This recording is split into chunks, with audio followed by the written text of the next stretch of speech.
E aí, galerinha, vamos que vamos, estamos de volta. E agora em mais um capítulo da história, né, turma do sétimo ano. Esse capítulo que nós vamos falar agora é dos povos que viviam na América, né, na chegada dos europeus. E aí vamos começar a pensar que havia, uma ideia aproximadamente de mais de 50 milhões de pessoas que já viviam na América.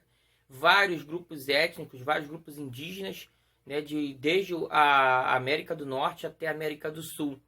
E a gente vai hoje estudar principalmente os grupos mais importantes que surpreenderam até o olhar eurocêntrico, o olhar europeu.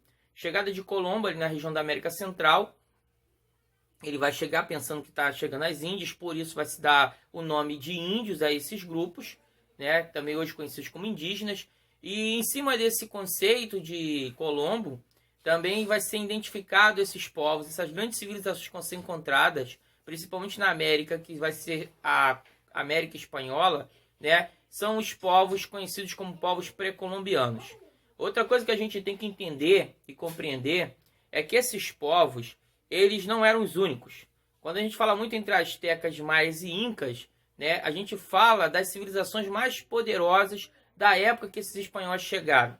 Né? Os maias, por exemplo, eles já estavam em decadência, né? Já vai encontrar esse poder bem enfraquecido. Mas por que a gente ainda começa a estudar eles e compreender eles? Claro, porque como eles eram os grupos dominantes, é o que a gente tem, principalmente na arqueologia e na história identificada, até porque esses povos eles eram tão complexos que alguns desenvolveram astronomia, como os maias, tanto que o filme chamado 2012, que contava como se o mundo fosse acabar em 2012, em cima de quê? Do calendário maia, que significava esse ano, né? E isso sendo que o povo maia viveu há muitos e muitos anos, né? Anos 500, a civilização começou, e essa civilização já estava em fim quando os espanhóis chegam aqui, lá para o século 14, 15, 16.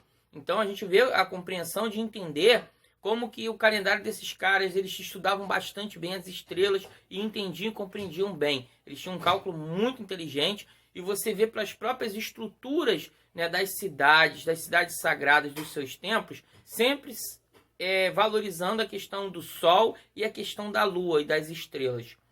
Toda essa compreensão desses povos, essas civilizações também eram civilizações dominantes sobre as outras civilizações indígenas que existiam nas regiões em que eles viviam.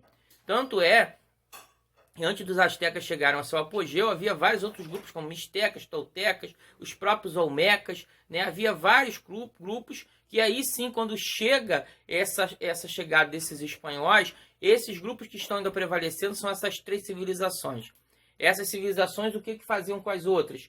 Subjugavam, né? Cobravam impostos, escravizavam, né? Havia sim a escravização de grupos indígenas considerados inferiores a esses grupos dominantes. Havia, por exemplo, um imposto que os espanhóis vão adotar depois, que é a mita, um imposto que era usado muito pelos incas, né, em que eles pegavam um determinado grupo para trabalhar nos serviços deles, né, para poder pagar esse imposto, né, como um grupo submetido a esse poderio inca. E aí vamos entender um pouco rapidamente essas civilizações. A primeira civilização que temos aqui são os astecas.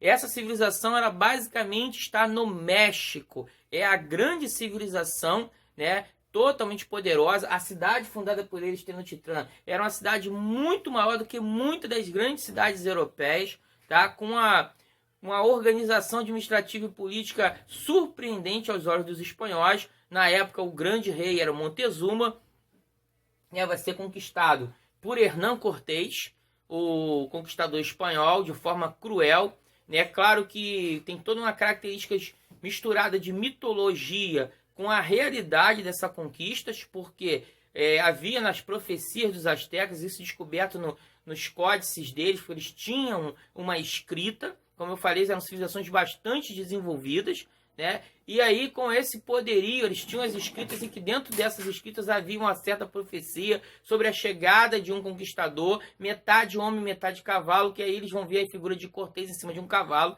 pensando que é essa imagem de um centauro aí. E esses grupos, eles viriam para conquistar, né, para que os astecas pagassem o preço pela dominação sobre outros grupos indígenas.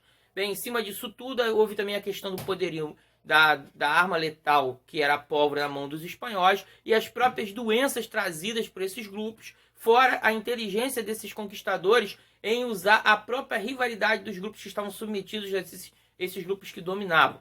E aí a questão dos astecas vai acontecer isso. A civilização asteca até hoje é muito famosa pelas suas pirâmides, né? Pelas pirâmides que tem toda uma questão religiosa em cima disso, as divindades, né?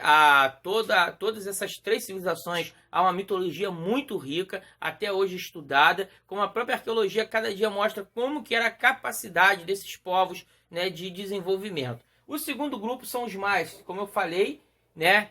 Diferente dos astecas que tinham poder centralizado e dos incas que tinham poder centralizado, os maias tinham poder já descentralizado por natureza. Eles tinham uma formação parecida um pouco com a Grécia, de cidades-estados, né, cidades independentes. E aí nós temos três cidades mais importantes, Tikal, Palenque e Copán, a maioria em Guatemala. A civilização vem do sul do México, por toda quase a América Central, mas principalmente na Guatemala, é onde vai ter as maiores, né, estruturas dessa civilização maia. Como falei, a civilização maia fica muito famosa pela astronomia, mas também pelas estelas, que eram estruturas, muitas delas formas de quase como se fosse um escudo, redondas, em que estavam escritos vários hierógrafos, né? A escrita dos maias, que durante muito tempo se demorou, mas depois começou-se a traduzir e compreender, né? E entender um pouco do conhecimento desses povos. O terceiro povo, que são os incas, né? E aí a gente entender que os incas, por exemplo, você vai ver, são um povo que vai dominar principalmente a região da América do Sul. São o povo que vai dominar a região da Cordilheira dos Andes. Eles vão vir desde o sul da Colômbia até o Chile, né? É uma civilização de uma região extensa, Peru, Bolívia. Todas essas civilizações aí são, né, civilizações andinas. E há um poder centralizado, principalmente na capital de Cusco, que até hoje é uma das cidades mais importantes do Peru, né? E nós temos também uma cidade muito interessante, que é a grande cidade famosa de Machu Picchu, que até hoje é visitada por causa de muitos, né, espiritualistas e tudo dizer o poderio espiritual que há nessa cidade, como uma cidade sagrada para esse povo inca. Creio-se que ali era um grande local de liturgia religiosa desses povos.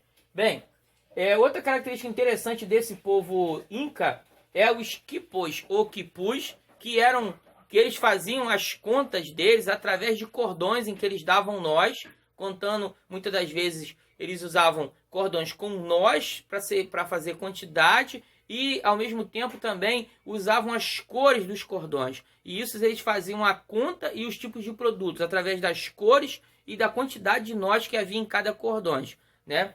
E interessante também que a civilização inca até hoje tem grande quantidade de grupos que a ancestralidade está muito ligada aos incas, que são o povo Quichua, né? Os quichuas, que são espalhados principalmente hoje no Peru e na Bolívia, né? Esses povos são descendentes dos antigos incas. Aqui havia um grande império também, com o imperador Atahualpa, né? O primeiro imperador, quando ele morre, há uma disputa entre dois filhos pelo poder. Isso vai facilitar a dominação do conquistador espanhol Francisco Pizarro, que vai se aproveitar desse momento, né? Atahualpa acaba vencendo seu irmão, que ele é o filho do antigo grande imperador inca, e ele vai ser, né, sequestrado pelos espanhóis.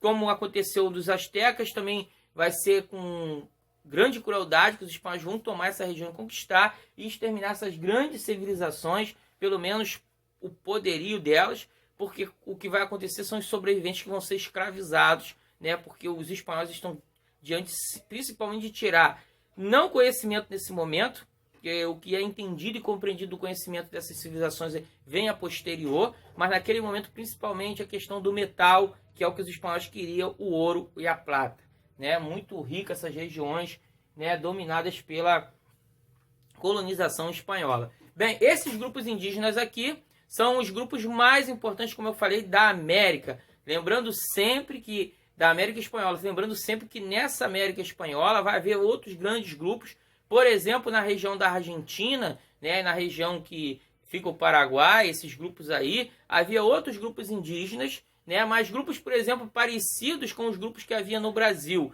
grupos que praticavam um certo nomadismo e não havia grandes civilizações em questão de construções. Essas civilizações, elas surpreenderam os europeus principalmente pela sua arquitetura, pelas suas esculturas, pela sua administração, tá? Pela sua grandiosidade.